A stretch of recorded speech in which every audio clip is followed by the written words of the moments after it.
On the right side, there's like thousands of people from Berlin offering place to stay.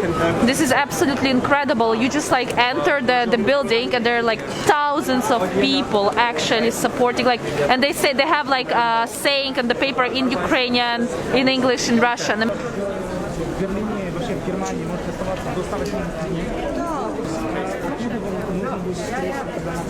Вы добрались, уже все хорошо. Да, это точно. Да, не. Да, давай.